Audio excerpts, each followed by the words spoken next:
Suite de Korach et la révolte. Korah vechol anato, la Mishnah elle dit dans Pirkei Avot, c'est bien connu, on le rappelle quand même.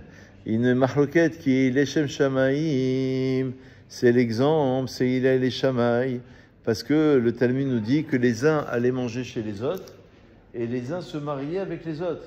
Donc c'était Leshem Shamaim. Et il faut qu'il y ait la discussion, il faut qu'il y ait mais une discussion à la recherche, Leshem Shamaim, il y a plusieurs degrés bien sûr. Et comme toujours, plusieurs lectures, plusieurs définitions. Mais on pourrait peut-être penser que c'est pour la découverte de Dieu, pour la vérité, découvrir ce qu'est la vérité d'une manière absolue. Et donc chacun défend ses idées. Mais après, on s'embrasse, après, quand vous rentrez dans une yeshiva, je ne sais pas si vous voyez le brouhaha, d'accord, un grand brouhaha qu'il y a dans la yeshiva. C'est incroyable, des fois des centaines, parfois à Mir. Je vais de Mir, c'est des milliers de personnes, 8000, qui étudient, et attention, ils crient, l'un il n'est pas d'accord. Et c'est ça le derer. Derer HaTorah, il est là. C'est normal, on n'est pas d'accord, on discute, mais il n'y a pas de problème. Le fond est bon, c'est la forme. Et comme je cite souvent l'exemple, Aoud el-Pasouk, c'est avec sa femme. Souvent on n'est pas d'accord, et pourtant, et grâce à Dieu. Et il y a des moments, un petit peu de faiblesse. On a des moments où on n'est pas d'accord, des moments où on est d'accord, un petit peu en désaccord. Mais on reste liés. Alors que Korah, c'est pas Leshem Shamaim. D'ailleurs, on n'a pas dit Korah et Moshe. Dans la Mishnah, c'est marqué Korah vechol adato. C'est lui qui a voulu, c'est lui qui a exprimé, c'est lui qui a voulu, qui a tenu à s'opposer et de manière virulente. Bon, Moshe, il entend tout ça. Hein. Il y a un des passages qui est un petit peu fort dans la paracha. Vaishmar Moshe vaipol al panav. Alors c'est quoi vaipol al panav? En français ça donne quoi? Moshe entendit et tomba sur sa face. Alors d'après Rashi, ça veut dire il en avait un peu marre. Quoi. Rashi dit ça fait combien de discussions marloquettes? Mimpena marloquette. Parce que c'était le quatrième épisode d'Irachi où ils se sont révoltés. Ils ont fauté pour la faute du veau d'or. Vaïchal Moshe. Moshe, il a imploré l'Éternel. Memit onenim, quand ils se sont plaints, rappelez-vous, la paracha hein, de Be'alotecha où il y a les deux nouns. Vaïaram kemit onenim, ils ont commencé à se plaindre, on était mis en Égypte, etc. C'est marqué là-bas, Vaït panel Moshe. Moshe a prié. Bim Ragelim, la semaine dernière, c'était les explorateurs. Alors c'est marqué là-bas, Vayomer Moshe el Hashem et Shamou Misraim. Et Bemachloketo shel Korah, Nitrachelo Yadav. Ses mains se sont affaiblies. C'est-à-dire que, en vérité, il a été quelque part, non pas en difficulté, mais ça faisait quand même la quatrième fois, on venait de sortir d'Égypte de recevoir la Torah, que le peuple commençait à se plaindre et commençait à évoquer des choses qu'il ne fallait pas. D'après le Ibn Ezra et le Rajbam, l'explication de Vaïpol al-Panav, elle est tout à fait différente. C'est que Moshe tombe sur sa face pour se répandre en prière. Vaïpol al-Panav. Le Rajbam et Ibn Ezra l'ont plutôt compris dans un autre sens. C'est pas comme Rashi un sens de plainte, ça serait plutôt dans le sens où il va commencer à prier. Et bien sûr, Moshe, Akadosh Baruch Hu, bon, il y a toute une cérémonie qui va être célébrée ici. Il va dire c'est la tribu de Lévi qui a été choisie. Alors, j'ai une question. oui.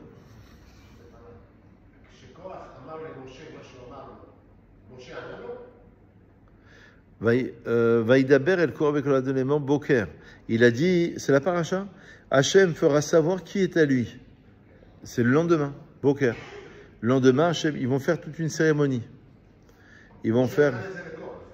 Prenez pour vous des encensoirs, Korah vechol anato, et mettez-y du feu et placez dessus de l'encens. Et l'homme que Hachem choisira, c'est lui le saint.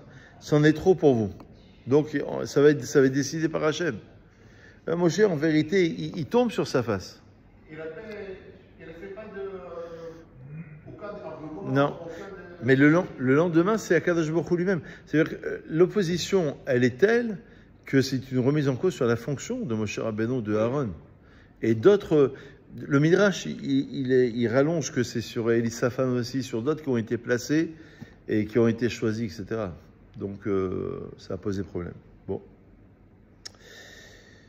Alors, il faut savoir que là, ils expliquent que Rav Lachem, c'en est trop pour vous. Rav Lachem ben Elevi.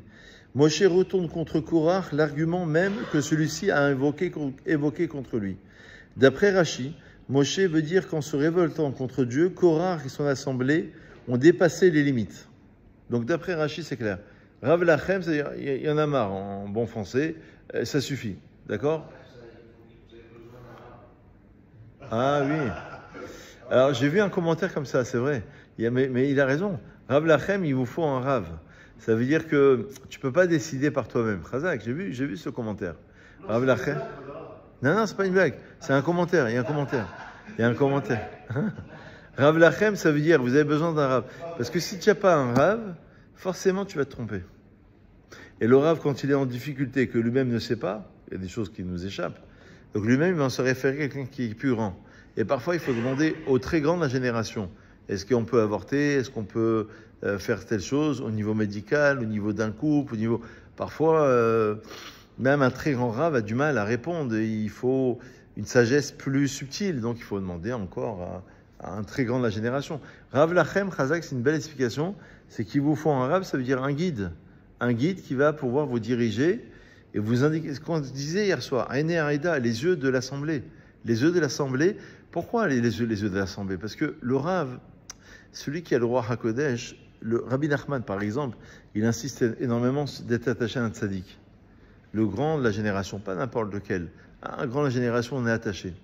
Alors, il y a plein d'idées. La première idée, c'est quand tu es attaché à un grand tzaddik, forcément tu es protégé. Tu es protégé à un certain niveau. Mais plus que cela, c'est que lui, il voit des choses que toi, tu ne vois pas. C'est-à-dire que quand il va te donner un conseil, il va te dire fais telle chose, toi, tu ne vois pas la relation. Tu ne vois pas du tout la relation entre faire cette chose-là et le problème que tu évoques. Mais lui, il arrive à comprendre, à déduire, à avoir une certaine prophétie. Donc, Rav Lachem, Khazak, c'est une belle explication. Ça veut dire il vous faut un Rav.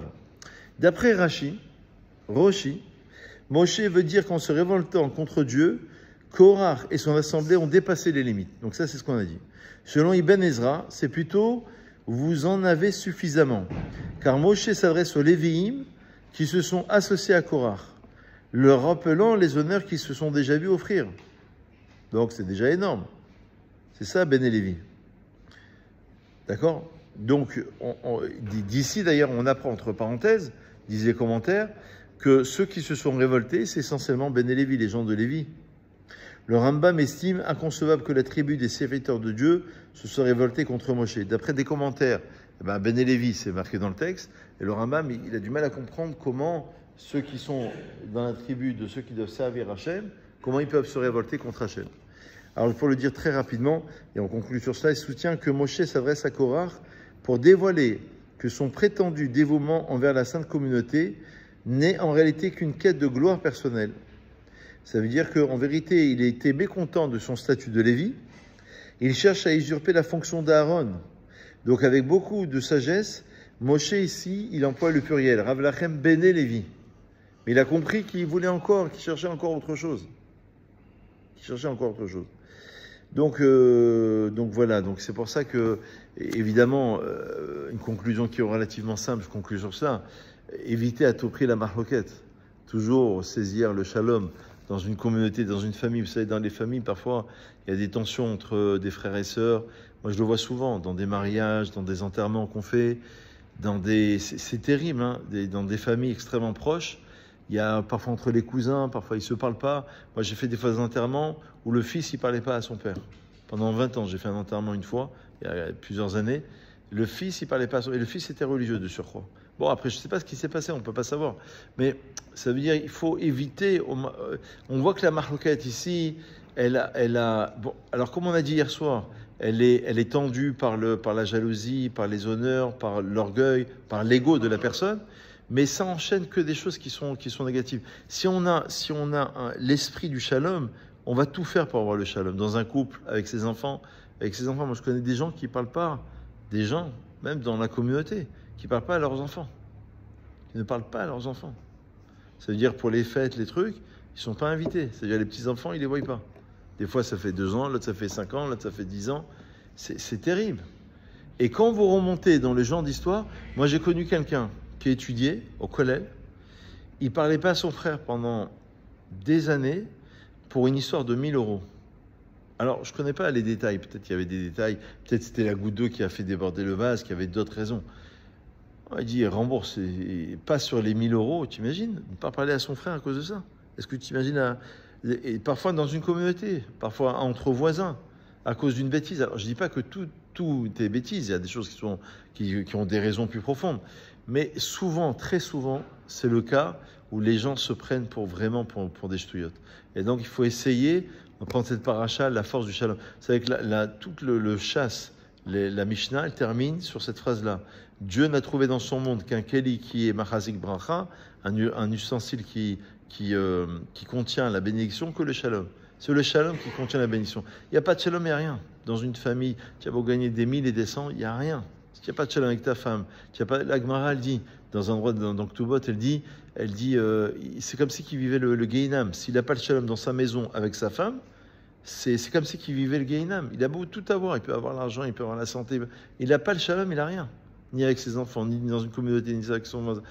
Donc, l'idée, c'est qu'on ne peut pas passer sur tout, j'entends. Mais on peut passer sur pas mal de choses. Des fois, il faut être... Et d'ailleurs, Dieu, il nous ressemble. Il nous ressemble, excusez-moi, dans le sens où il suit nos actions. Si nous, on est bienveillant, on a de l'empathie, on sait pardonner, Dieu, il agira ainsi. Voilà une grande réflexion. Chazak ou Baruch, on va faire un kaddish pour l'élévation